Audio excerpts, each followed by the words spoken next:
Timer? Hold We're good and we are live. on. Are we good? Yeah. All right. How you doing, Phil? I'm flipping the cap around. I see that. I'm flipping the script on the cap. So I'm assuming you've always been a Raiders fan, knowing where you're from. Yeah.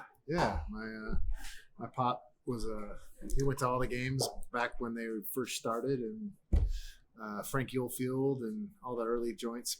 Played in Candlestick. He saw them all in the early days. Uh-huh. How old were you when you went to your first game? I don't remember. I think I was maybe like 6 or 7. It was early 70s. Oh, so you started young. Yeah. And he had you were talking about, is there side of the family ADD or no? I think I got the OCD side of the family. The OCD side. So I was all about learning the players, and the program says all the numbers, so you remember all the numbers. Yeah. And so me and my buddies, how we'd remember phone numbers before you were able to lock them into a phone. We would go, hey, 828, and Sistrunk Strabler or something like that. So they're always Raider players. That's 6012. You give phone numbers with two Raider players. And so it was really ingrained in what we're doing. That's awesome. So just paint the picture for everyone listening on YouTube Live. We're here at Phil's Bar. You got a feed right there. And Phil and Marta bought a place here in Dublin called the Back Lounge. And when did you guys purchase it? We opened June 2018. But it was we bought it 3 months before, but we had to wait for everything to kind of go through transfer title. You're the real estate guy, so you understand how all that can be. Yeah. And I'm sure just like you as a young kid, knowing Evelyn and Evie's, I was 24, stumbling. My son was born right here on Amador, literally right before Penn. So, pre-London times. That's where we met. Down here and have a good time. And I'm sure we've had some conversations we probably don't even remember. Well, we met, and I didn't even know we were related. Yeah. And also, just to go back about 20, 30 seconds of what Phil said, we are related. We're cousins.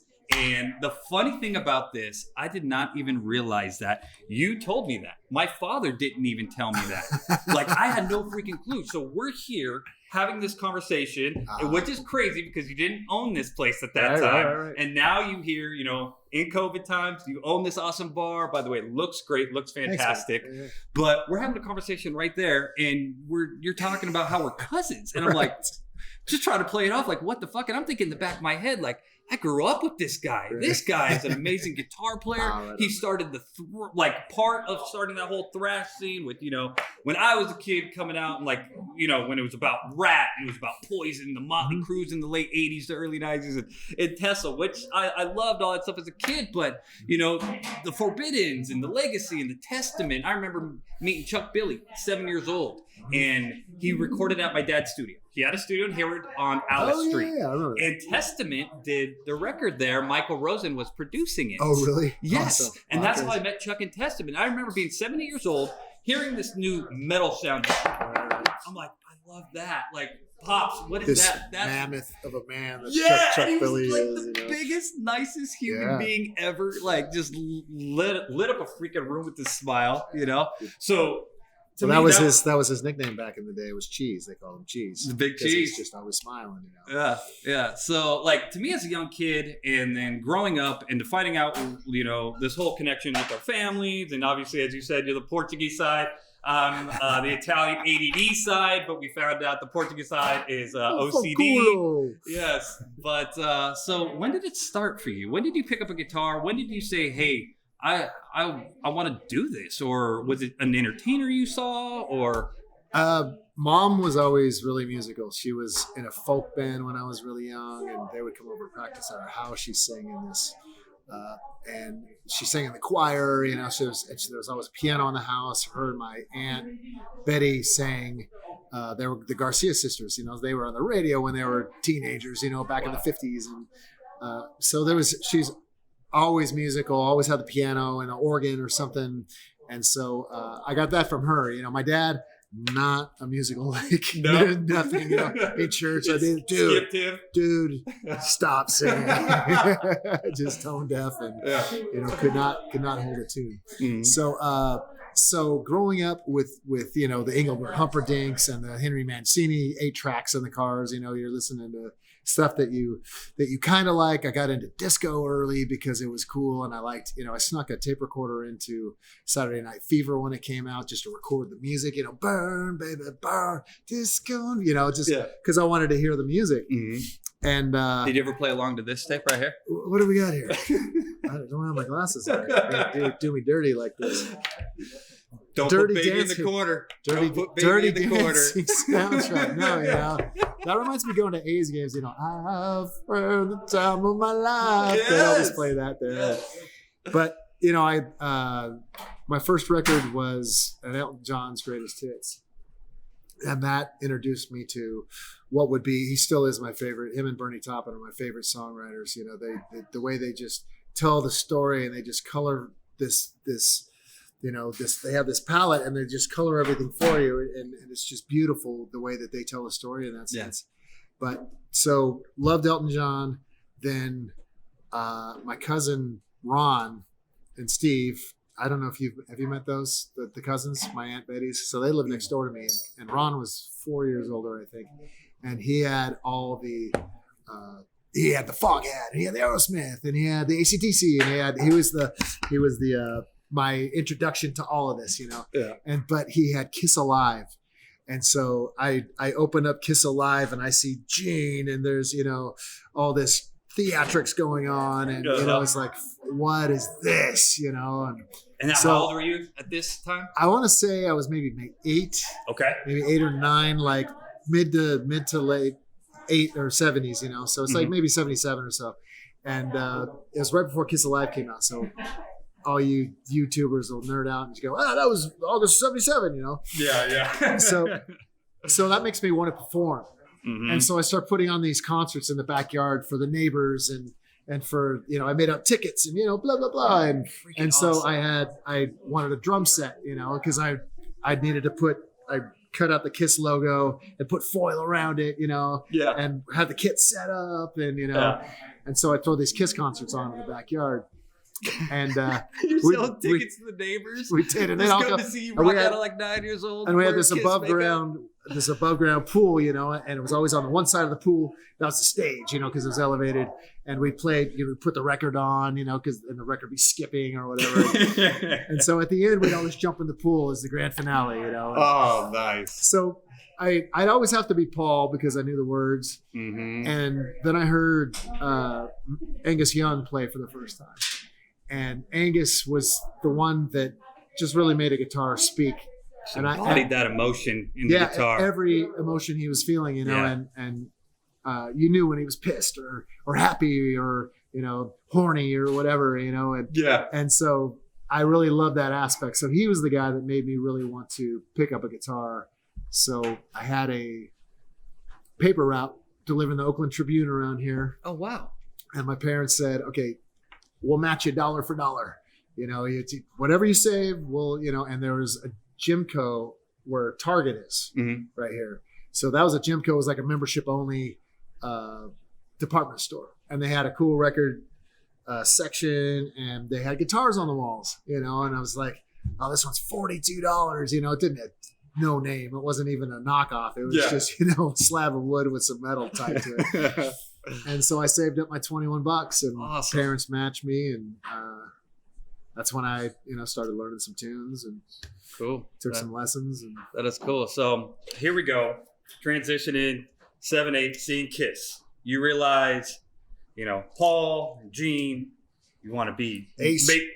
Ace. Maybe the entertainer that brings the whole entertainer aspect to it. Mm-hmm. And now you hear, you know, Angus Young and jumping around on one leg and just feeling the licks and how he plays and everything else. So you're like, okay, now this is really probably what I want to do. So in middle school, did you play any bands? High school was the first band? No, middle school I was learning. I was still learning. It's about when I started was about 12. So it's like 7th, 8th grade. I'm learning tunes. I'm getting into heavier music.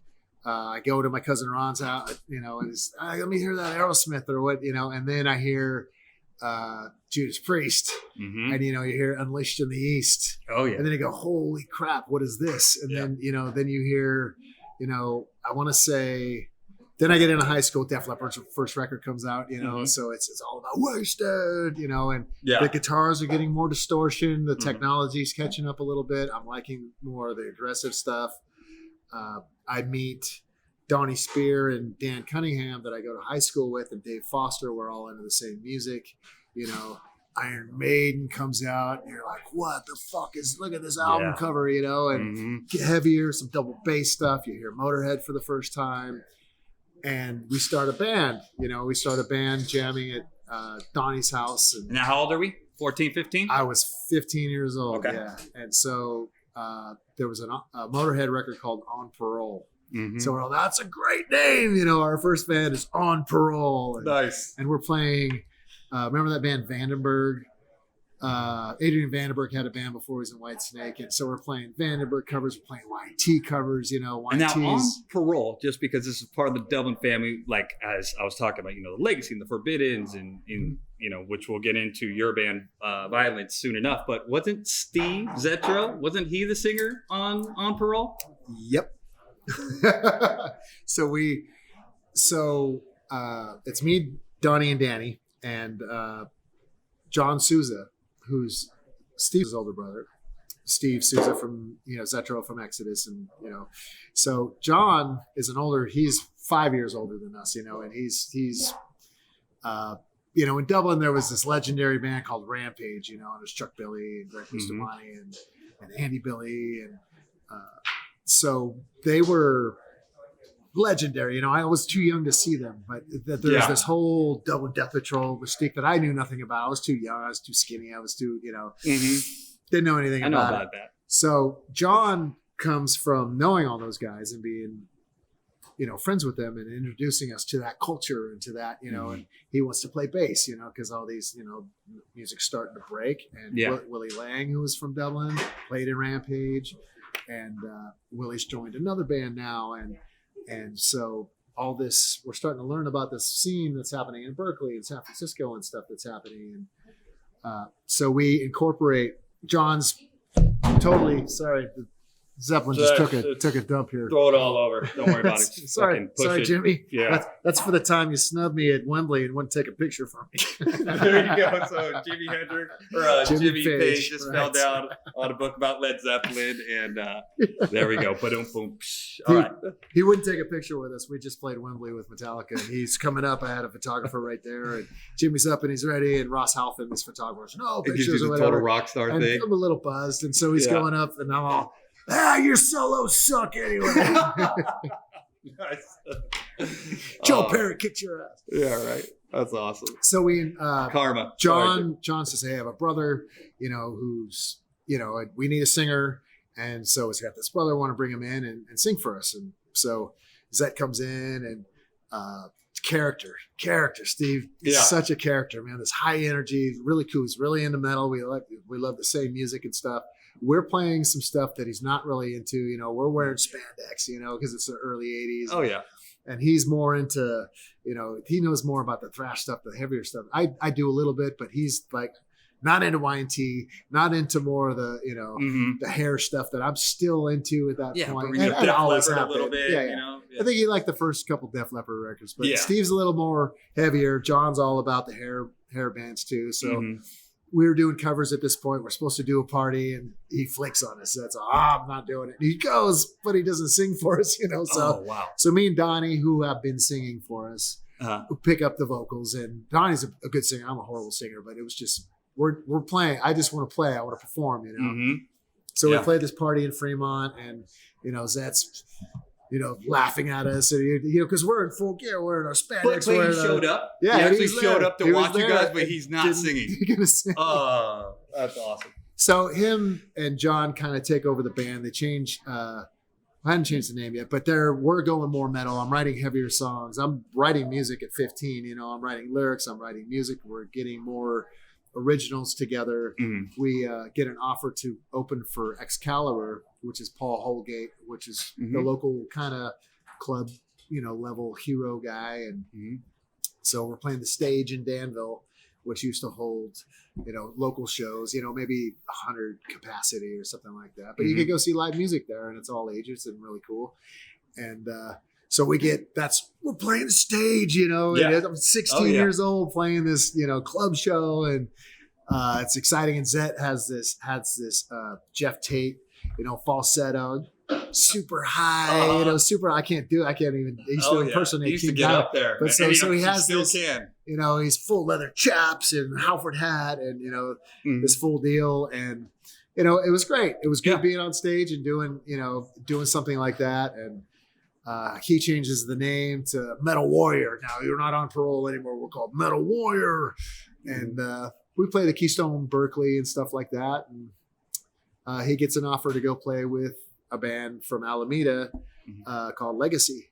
And John did too. So John was actually in Legacy before Zet, and he brought Zet into the band. I actually did not know that. Yeah. That's cool. So, That's way cool. So then Zet leaves, and I'm hanging with my high school buddies, just kind of figuring out, you know, being happy, playing music, learning stuff. And, So we get out of high school, and now which I'm assuming, you just tell me if I'm wrong or not, we start VIO-LENCE, correct? Pretty much a couple years. My senior, 88. My senior year of high school, May of 85. So I'm about to graduate. And I had played with Perry previously, and they were because it's Chuck Billy's younger brother, Eddie. Mm-hmm. It's like the younger generation Dublin Death Patrol. These were the tough dudes, you know? Yeah. And it was Troy Fua, it was Perry, it was Eddie Billy, it was Jerry Burr, you know. They were the dudes that went to the parties, they stole the kegs, they stole your girlfriend, and, you know, and then they left. And, you know, and they needed a guitar player, and I wanted to play metal. I wanted to play heavy stuff, and that's what they were doing, you know. And I start writing new music for them. I start taking over as the songwriter. Eddie leaves. We get in Dean Dell from Castro Valley. Jerry leaves. We get Sean Killian from Castro Valley. Crazy, you know? Just a scene here in the East Bay at that time. It was crazy. Sean was from Castro Valley, and he was actually friends with Cliff Burton, who yesterday was the anniversary of this. Well, we'll say last week because we're filming on the 28th. Yeah, there we go. Thank you. But he was friends with Cliff and played soccer with him, you know, so you're getting this pedigree, and Dean knew all the Exodus guys, and I'm learning about Exodus and learning about all these other bands and stuff that's happening out in San Francisco, and, you know, what's this Metallica band, and, you know, and Lost Rocket was like my favorite local band, you know, because they were double bass, but I still love the guitar playing, and like bands like Rat, and love George Lynch, and Dawkins, one of my favorite bands, you know. And so they were kind of a cross of that. They weren't really thrash, but they were this crossover going into, you know, the heavier metals type of stuff. Yeah. And so I go to the Keystone Berkeley's, like there's the Keystone family, and they own 3 clubs. One was in San Francisco called The Stone. The Keystone Berkeley was in Berkeley, obviously, and then the Keystone Palo Alto. Yeah. And so these national bands would come through, and they would play all 3. So they do three gigs, and Lost Rocket was playing the Keystone in Berkeley. And I'll never forget my girlfriend, my high school girlfriend, who's actually married to the singer in the Merkins, which I jam with now. So high school, right? Yeah, a lot of those are your high school homies. Yes, right? They're all my high school buddies. And so we go with a friend of mine in my parents' van, because they had a van. So everybody that was the party van, you know, pony keg in the back. And, you know, so we're outside in Berkeley, and and I'm not a big smoker, you know, I had a lot of friends that smoked a lot of pot, and, but I couldn't really handle it. But my friend had some hash that night. So we're out in the van, and we're smoking hash, and, you know, we're getting a buzz on. And so we go in, and I'm fucking stoned, and I don't do that. I don't get stoned. So I'm stoned as fuck, totally paranoid. Oh, God. I'm breathing too loud. Everybody's looking at me, you know. Yeah. And so the way it's set up, there's a stage, and then on the side you could sit. And then the backstage is the band had to go through. And so opening for Lost Rocket that night was a band from LA called Slayer. And so I hear all this jingling walking by, and the theme from Halloween is playing, and I'm going, I'm fucking stoned out of my mind. And so they're walking by, they're wearing makeup at this point. And they go on and they start playing Evil Has No Boundaries, and it's and you're stoned out of your mind. You must be thinking they're playing so fast too. That's what I said. I said, are they really fucking playing that fast, or am I just fucking losing it? And this brutality and this aggression and everything that was coming from was just like, holy fuck. Went and bought the album, and I had offers to play with other guys in high school where it was going to be a more hair metal way, more rock way, more marketable way, more accessible way. But Slayer was the band that was just like, fuck, I want to do this, and join the guys in Death Penalty. Yeah. Because they would become violence. But we would join the Death Penalty guys and fucking Slayer. Yeah. So when you saw that, now how old are you when you saw that Slayer concert? That was 1984. I was a junior in high school. Okay. So then the violence thing came around like 3 or 4 months after that. And we just took off. I was writing music for them. We're doing we opened for Legacy in one show, get 6 songs together, get a half-hour set together, We killed it opening for Legacy, and they were really instrumental in getting us started into that Ruthie's Inn in Berkeley, where all this metal is happening. Yeah. So we just hung out, and as you have to do, you got to network, you got to get to know people, and we got a demo together that took off, and we were just unreal on stage. We lost our minds on stage, and there was this really energetic live show that people took to, and everybody knew that too. Violence, you guys were creating a quick household name here in the Bay that was stretching out. Your tentacles were growing fast. They were, man. They were. We were opening for all the like the first wave of, everybody says we're the second wave. I think we were like the third wave of thrash, and so Exodus was first, Exodus, and then Metallica came up and moved up here to be there. Exodus and Metallica, then the Death Angels, the Testaments, they were the second wave. Then us and Forbidden, and we were that kind of that third wave opening for those bands, and it's a special time, man. Yeah, that Bay Area scene, you could go to shows 6 nights a week, 7 nights a week, and there would be a couple hundred people here or here, because you were just going to hang out with your friends because that it was a good scene, but there was also a lot of quality bands too. So you were going to have a good time, and there's a lot of good looking women too. So we'd go to all the hair metal shows because that's where all the hot girls were, and then all the glam guys would come to our shows because it was the same. It's a great scene. Yeah, it was a great scene. So the way that you brought up, Slayer and seeing them and painted that picture for me, I remember seeing Morgan Rose, a 7 Dust when I was 13. So here I am growing up in, the 80s scene and just great drumming, great 2 and 4 stuff. But I'm 13 now, and I'm seeing this guy, just wild animal, just thrashing all this crazy antics and stuff going on. And I'm just like, wow, who's that guy? Like, that I want to start going this route. Right. So here we go. I'm starting to play. I get into a group called 5 Against 1 and go into Stuckface, and we're playing Cactus Club. I'm 14 years old, and this group comes on who's headlining, and you're 14, so they rush you in, they rush you out. We open up. It's like 5 o'clock, nobody there, maybe 5, 6 freaking people, and I sit because I hear about this group, Technocracy, and I wanted to hear what these guys were all about. Right. So I'm sitting there. I had my buddies, Eddie Bauer, Bronco, and we're drinking probably Zimas at that time, and because they were awesome. All of a sudden, I just I'm like, wait, who is that? Is this them?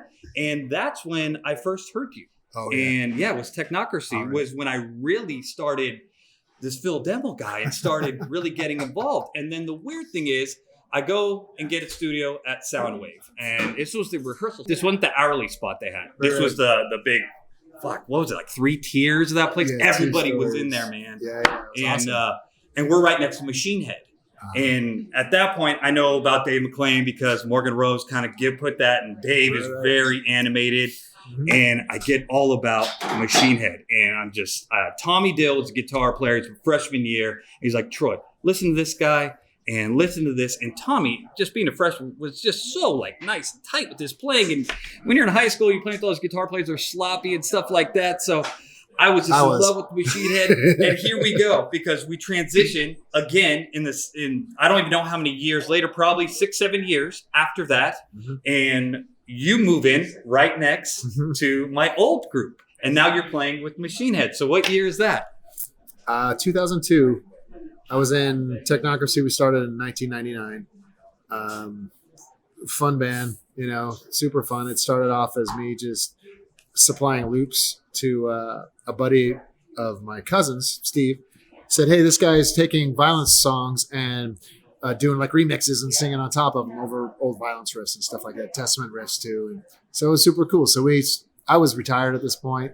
I did a band called Torque, and we put a record out with me singing, and it was enough. My marriage at the time I was ready to give up on music for a little bit, take a little break. I like to golf. I like to snowboard. I was playing basketball in 3 different, pickup leagues. Oh, awesome. So I did not know that. I know you were a hooper. Yeah. So back then. Yeah. And so I was busy doing stuff and having fun and had a great job, union job, and making good money, and bought a house, and I was concentrating on being at home. And then this project, Technocracy project, was so cool because it was musical, but it was introducing all this technology too. It was, the Pro Tools that I had never seen before, and all the sampling and the sequencing and all the shit was happening. Yeah, 2002. That's 99 to 02. Yeah, that's when it's going nuts. Yeah. And it was going from analog to a digital world real fast. And Steve Machado, the guy he was the brainchild of, awesome songwriter, singer, smart dude. He was working at Exodus Communications, so he had this, everybody was internet money that time, and he had a ton of dough, and he's like, this is what I want to do, I'm gonna get, recruit some dudes in here, and we did a quality record, man. We wrote some great songs. I'm super proud of that. And he brought on all the moving lights, when they first came out, and they were all connected to the sequencer, This might blow your mind. So at that time for me, it was you guys in Scorched Earth Policy. Oh yeah, they were great. Do you remember them? Yeah, they were great. They're another great band too. And I thought you two at that time had a lot of characteristics. Yeah, cool band. It was a weird scene. Not a lot of places to play. A lot of 21 and over stuff. Mm-hmm. And then as I'm in Technocracy, I'm on AOL Messenger, so that'll tell you what year it was. It's 2002. Yes, it was absolutely. And Adam from MachineHead's online, so I'm like, hey, what's up? He's all, Aru just quit. Aru Luster was the guitar player at the time. I'm well, that's a bummer. You got any dates lined up? He's all, yeah, actually, we got two weeks of festival dates and headlining shows in Europe. And I'm all right, well, I'll be on my way over, smiley emoji or whatever. Yeah. And he's all, okay, we'll bring him on over. That's before the hashtag blessed thing was coming out. So he jokingly, we were both kind of joking, but not, and he's all, well, let me talk to the rest of the dudes. And, they were into the idea, so I wheel my stuff out from Technocracy room down to MachineHead room. And you guys were right down the hall. It was literally like that, huh? Just right down the wheeling hall. Your cab right I had into a furniture dolly I had big, heavy Mesa cab, and so my power amp and it was super heavy, so I just had a furniture dolly, and I just wheel it down, plug it in, and rehearse with those guys, and did 2 weeks worth of dates with them, and it was magical, man. It was awesome. I always loved that band. Always loved MachineHead ever since, he started it, and was always, dug what it was about. Here I am, playing the songs that I've always liked so much, in a band that I've always wanted to be in. It was fucking so cool, and so I do these 2 weeks with them, and come home. They're going to write as a 3-piece. My marriage is done. I leave with the intentions of like, look, this is a good ending to my story, and ready to be done, come home, concentrate being married. And it just didn't work out. Came home, done. All right, well, on to the Violence is back together, doing this Violence reunion, had been doing it. Guys, what are you guys doing? And then on the golf course, still playing hoops. Guys, we're getting the band back together. Guys at MachineHead were, they said, yeah, we come back. We'd like to have you be a member of the band. So cool, man. It was 2003, and for the next 15 years, that was my gig. Yeah. and a great gig at that. Yeah, it was awesome. So now here we go. Let's transition. I did not know until recent, when I've been stalking you online, that you had a group that recently came out with a record in June, BPMD. Can you talk about this album? Yeah. And how you guys got together and why? Well, it's Mark Mingy from Metal Allegiance. He's the head of brainchild of Metal Allegiance, and he does. So he's always wrangling musicians to come in and play covers they do a show once or twice a year, and we do the NAMM show, and he writes original music and has a bunch of guests. His core band is Mike Portnoy, Alex Skolnick, Dave Ellefson. And so they write as a group, and people come in and guest, and Gary Holt, Anders Kiss, they get an all-star lineup to sing on these records. So he's got a couple of boys, and they play football. He's big football dad, and this kid's really athletic, and so they were sitting around drinking beer and fishing, not the kids, but they were fishing, and Saturday Night Special from Skinner comes on, and I think his youngest kid says, "Hey, Dad, you should cover this," and he's all, and I think he even said it's not Metal Allegiance or something like that. Uh-huh. So that gets his wheels going, and Mark's he's a mover, man. Nice. And so he asked Portnoy and Bobby Blitz from Overkill. Mike Portnoy just a fantastic drummer. Yeah, Bobby Blitz, the whole crew is, and the record's great. I downloaded it on YouTube Music just the other day, and I enjoyed it. But I think I'm an old soul. I love a lot of that 70s stuff too. He wants to do this cover album, and then let's just do 70s. Then it just when it's just 70s American bands. So everybody got to pick 2 songs, and there's no voting down. I could have picked whatever I wanted, and you had to do it, even if you hate the fucking song. So did you get to pick one of those songs? I picked 2 of them. Oh, okay. What are the 2 that you picked? I picked Dead or Alive, or DOA from Van Halen, and this obscure track from Blue Oyster Cult called Tattoo Vampire. Okay. So it was something that I wanted to cover back in the Violence days, and there's actually a riff on a Violence song called 12 Gauge Justice, which is exactly the Tattoo Vampire. It's the same riff. And then there was 2 wildcard choices, which they were kind of team. We had to do "We're an American Band" by Grand Funk. That was just one we just had to do. And then "Walk Away" by the James Gang was kind of like the group. But it was fun, man. It was the first time I had recorded rhythm tracks in 7 years or so, I think. 7 or 8 years. No, wait, longer than that. 12 years, because that was 2019. Yeah, because I hadn't been recording rhythm tracks for the previous band. So I'm just doing my leads and doing some other stuff. So it was cool that these guys were like, "Hey, we want you to be the only guitar player in this, pretty big deal." It's like there's a lot of, you're playing Eddie Van Halen, you're playing Ted Nugent, you're playing Joe Perry, you're playing all these bands, so it was pretty daunting for me at first, until I started getting into the songs and breaking them down and laying all the guitar tracks. And so BPMD came out June, right? Yeah, I believe. You guys need to go download on YouTube. It is absolutely incredible 70s record. It's a party record. It's straight up party record and party songs. Yes. It starts off with the tang. Wang, you know tang, what I'm saying? Some straight up tang. So we're here this now. one's for all that pussy in Nashville. Is that you singing through the backups? No, I sing backups. I do the Michael Anthony's and okay. Got you. So that the higher stuff. Yeah. You register. Yes. You know your strengths. Yes. And, keep me buried. And speaking of strengths, so we have the Merkins now too. Yeah. So we're talking we're in COVID times, and you have this amazing bars we started, and people need to get down here and come to the backyard. But you and Marta got this place. Obviously, coming to COVID times, we're dealing with crazy times, as we all are. Yeah. The Merkins started back together as their high school friends, and I know Marta sings a couple songs, right? She does all the hard stuff, like Journey, right? Probably Foreigner, right? She does the Journey and the Foreigner, and most of the hard stuff. And we do like Blondie tunes, and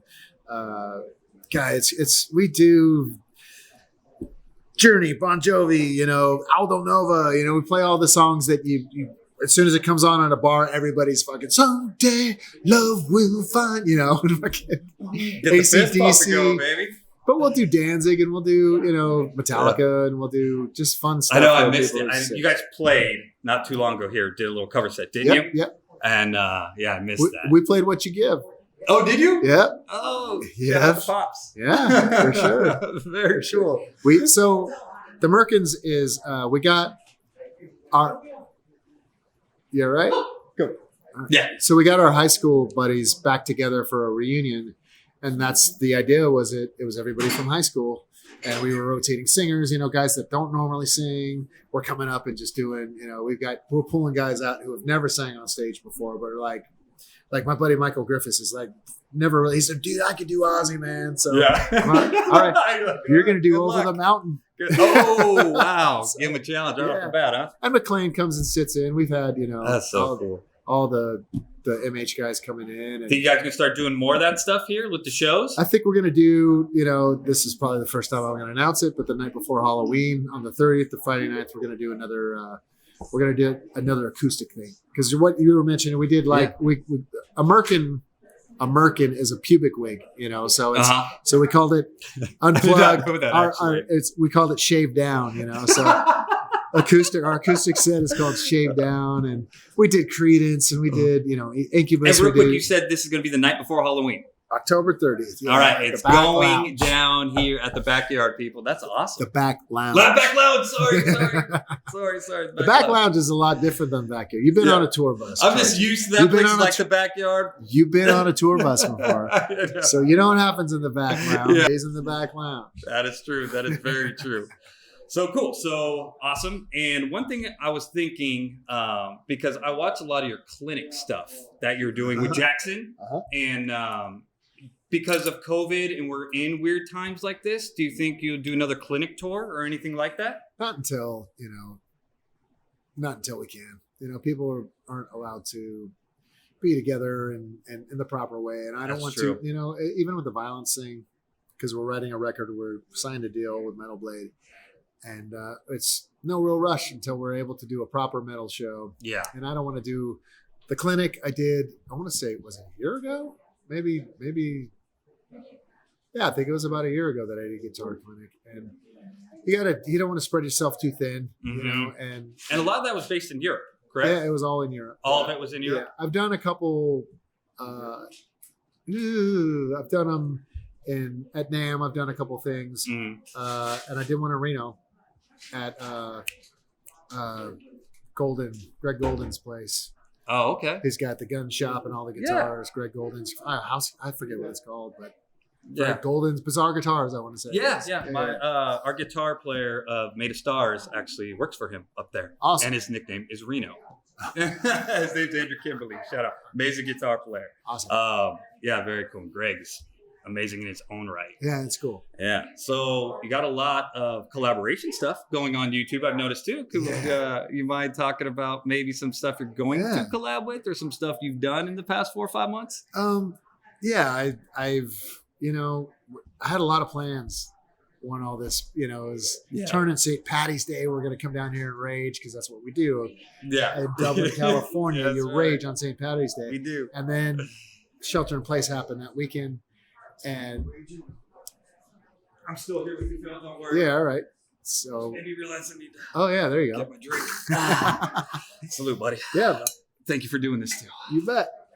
You're supposed to drink after you salute. Oh, and look each other's eyes. So Shelter in Place happens, and I've got plans. There's stuff that I want to do, but it involves not being sheltered in place. So I started these things called collab jams, and I've lots of friends in the industry that we've always talked about. Hey, we should do something, But so I heard Bad Reputation come on the radio or on some sort of shuffle, Well, I want to cover that song, and I want to do it with McLean, and I'm start thinking, who could we get to? Who do I want to jam? That's a good harmony song. It's like Richie Faulkner from Judas Priest, Yeah. Awesome, dude. Always been really cool to me. That collab was so awesome, by the way. And that's collab number what? That was the first one. That was the first one. Was the first one. Who could we get to sing a Lizzie song? So you can Phil see Demmel exactly channel, what we're talking about. So who's gonna sing Thin Lizzy? You know, and I'm all fucking Lizzie Hale's gonna sing this fucking song, and she, you know, it's always been really welcoming, and you know, we're not bros, but you know, she's always been super sweet to me, and so she was awesome that she took time. She's one of the busiest people in the fucking world right now. Yeah. Her and Chris Jericho are the busiest people that I know. You know, and I love Chris' show too on Octane. I don't know if you ever get a chance to listen to it. I don't. It's a cool show. But so she sings on that. It blows up. It does really well. Got Mike Inez from Alice in Chains playing bass, you know. And how many of these things have you done now? I've done 8. I've taken part of in about a dozen. 8 have been mine. Marta and I. It started it all off by doing No Excuses by Alice in Chains. Yeah. Because I got the Pro Tools rig in our home studio. And we've never recorded vocals here, and I want to record you singing. And and it was a song we wanted to do for the Merkins, you know. And it's acoustic, should be pretty easy. So we just do it acoustic, do it to a click. And she starts singing, and it's just like, holy crap, this is for real. This is legit. It sounds fucking great. You know, we layered her, doubled her voice, and did the harmonies, and it sounded fucking great. And so I got McLean to do a drum track for it. And he just did it in the Violence Jam room, and fucking match came out fucking killer. My buddy Eric Bass from Shinedown, you know, I reached out to him, and him and I have kind of wrote a song together, and he's writing a Shinedown record right now, so I'm not bugging him about it, but we wrote this amazing song together, you know? And so I asked him to play bass on the No Excuses thing, and it came out fucking great. So my wheels are going, and it's like, fuck. Well, you know, maybe the shelter in place thing isn't so bad. I wanted to do a Michael Shaker thing with like Johnny Tempesta, you know, and I want to do Into the Arena, which was an instrumental. But he's all, hey, I've already kind of done this already. He's all, what about Assault Attack? You know, and it's a great song. And he's all, who should we get to sing it? And he was just joking, hey, let's get Graham Bonnet to sing it, you know, and I'm all, dude, do you know somebody that knows him? And so he reached out. Can you call a guy? And he did. You know, the guy who sang the original, sang on our thing, a legendary singer, singing Rainbow, singing Alcatraz, you know. And so got him to do that. Joey Vera from Arbor Saint played on that one, you know. And so Marta played keyboards and sang harmonies with Graham Bonnet, you know. It was cool. I'm assuming she plays a lot of keys and Merkins too, outside of just doing some singing. She does. When we're able to do our proper show, she does, you know, a lot of the Journey stuff. And, you know, I hadn't realized how important keyboards are to, you know. And my brother is a pianist, and keys fills it up, man. Yeah, it does, man. It does. You know, and I'm finding that out because the next one I did was a song by Black Sabbath called Falling Off the Edge of the World. And this kid, Dino Jelosic, who sings for the Trans-Siberian Orchestra. I met him with TSO because I know Jeff Scott Soto. So we went to the show and we saw this kid sing. He's from Croatia, and he's all, hey, I saw you with MachineHead in Croatia back when blah, blah, blah. I'm all, holy crap. And then I saw a clip of him singing This Is the Last Time I'm Falling In from the Badlands. And it's Ray Gillen. And he's killing it. You know, he's killing this Ray Gillen cover. I said, holy fuck, this dude is awesome. So I'm thinking, you got to nail the Dio. You got to have somebody sing Dio great. Yeah. Got Steve DiGiorgio to play bass on it. Killer players, man. He suggested Dirk from Megadeth to play drums. He got him on that. He got Stevie D. I'm giving you all the props for this one, man. Got him to get this girl to play strings in the intro, and her and Marta do this layer thing in the intro. You know, and it's fucking awesome. Yeah. So I'm just rolling on these songs. I want to do Dead Kennedy's Police Truck. You know, my buddy Zet got Steve Souza to sing on it. Zet got Dave Lombardo to play drums. You know, Matt from Rancid to play bass on it. And these things are blowing up. People are digging them. You know. Yeah. So talking about the back lounge here. Speaking of Dave Lombardo, because I recognize those drumsticks right here. Yeah. Who else do you have hanging up with these? Did you make these drumstick chandeliers? Was this your doing? I did not create, you know, my buddy Brad Fields, local carpenter, contractor, he's just a wizard with just cool building things. So he made this little wheel that accepts the drumsticks, you know? So he said, yeah, we could just put these in here. So I know people on YouTube will be able to see through this feed right here. what we're talking about in the background. They're all sticks from each artist. Each drummer has their own chandelier. So on this side is Johnny Tempesta, the aforementioned Johnny Tempesta from the Cult. The next one over is Mike Portnoy. The one after that is Charlie from Anthrax. Charlie shipped them out. I think Mike shipped them too, but most of the guys were like, Charlie went out of his way, and appreciate Charlie much because he's got the coolest looking sticks up there. Yeah. And then Braun from Mastodon is up there. Then I had to have my boy Dave. Yep. With some MachineHead sticks up there. One of my favorite drummers of all time. Then the Lars light, which always gets fucked with. People always just want to touch them, you know. Because are those the fluorescent tip ones? The black fluorescent tips? They might be. The nylon? Yeah. And then you got Dave Lombardo. And then you got your pops up there. Troy Lucetta from Tesla. Yeah. All amazing drummers, man. Pretty awesome. Very cool. I've got a bunch at home that I'm going to set up to do some more. Scott Travis from Judas Priest gave me a bunch of, and they're all gnarled. They're all been used. So it's cool. I need to find a good spot. The real feel of it. You know what I mean? Maybe got some blood on him. Crack the snare drum. Keep it real. So yeah, because of COVID, obviously I haven't been able to be in here, but to walk into this place and just to look at what you and Marta have done to it, it's such a killer look. And from my understanding, you did construction a lot of your life. Oh yeah, most of music took off. Most of my life. So I'm assuming you did a lot of this even as well. When, even in MachineHead, most of my MachineHead career, I needed to work. Still slanging a hammer. Yeah. It's union carpenter. Still hold my card. And I've always, owning homes, you just fix stuff yourself, just DIY. You just learn how to do it, even before. Being able to use. What was it? What did I say? The initials?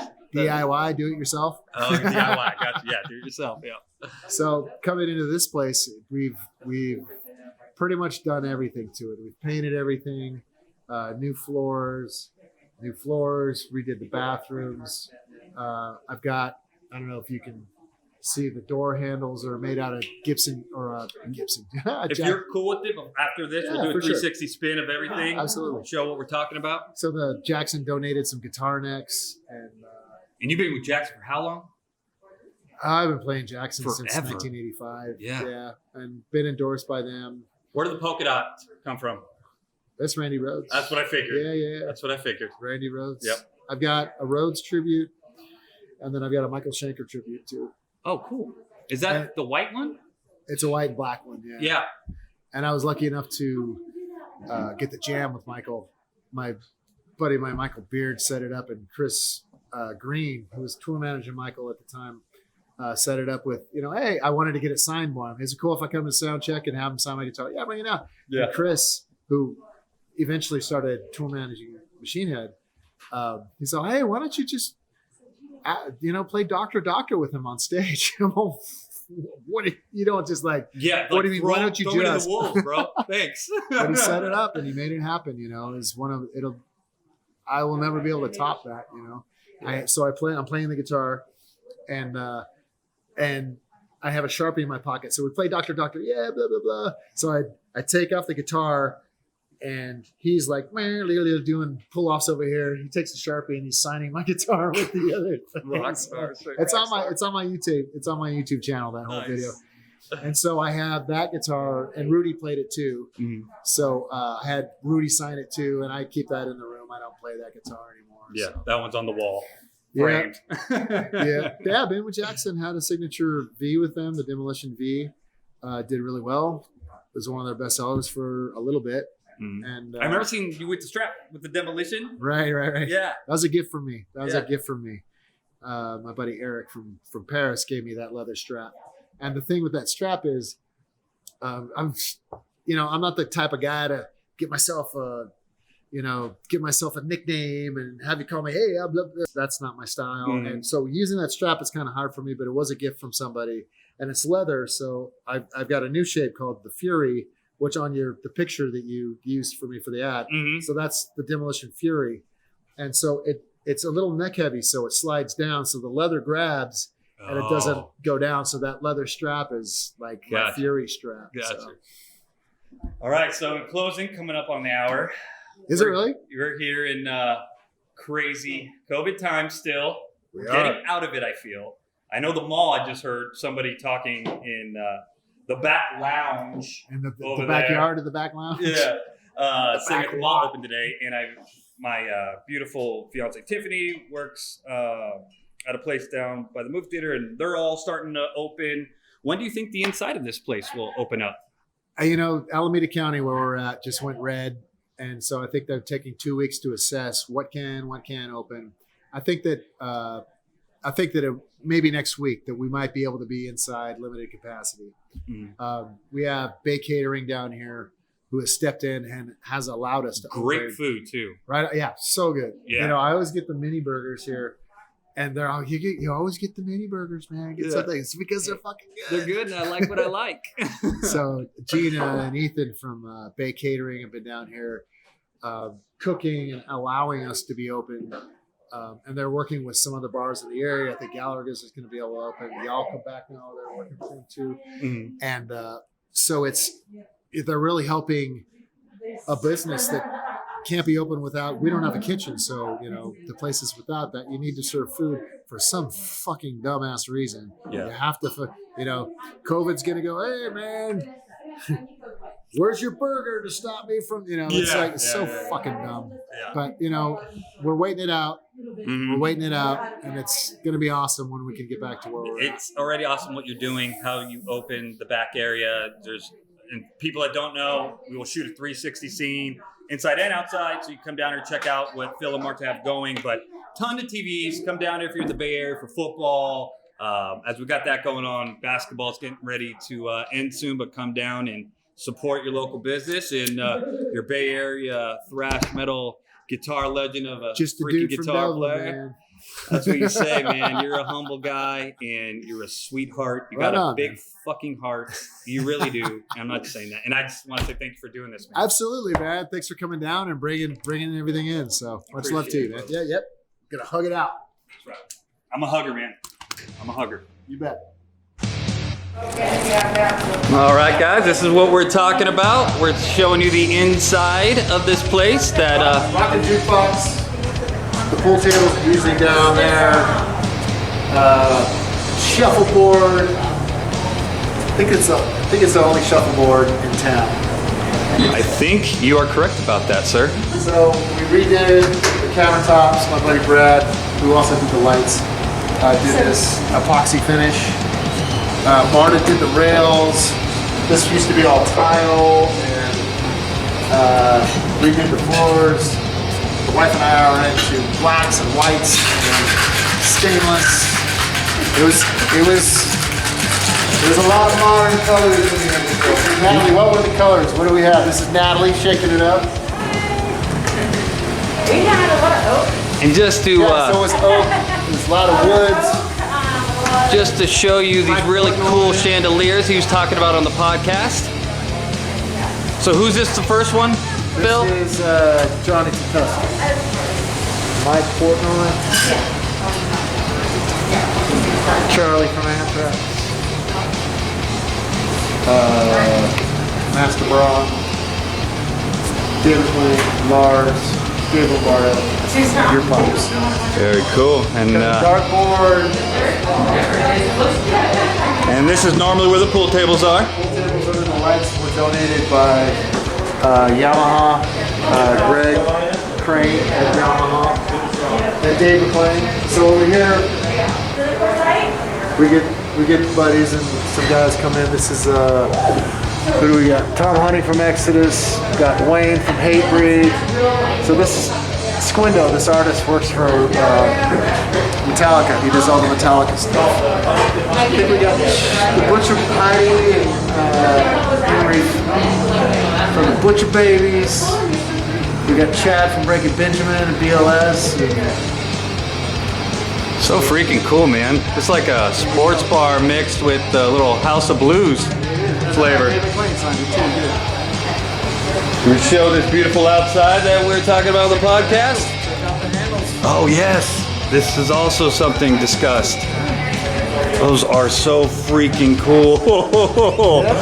Those are so cool. One more for the front door. And those are not fake. Those aren't props, people. Those are real. Jackson neck. We're going right there. And we don't discriminate. The women have one too. They get the maple. They get the maple.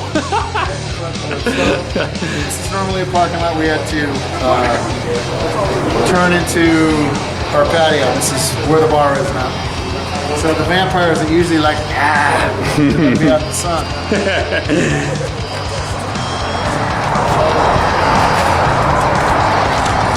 So we brought the DirecTV out. We got 4 feeds going. Ethan from Bad Catering. Yes. Talking about that amazing food in there, boss. Good stuff.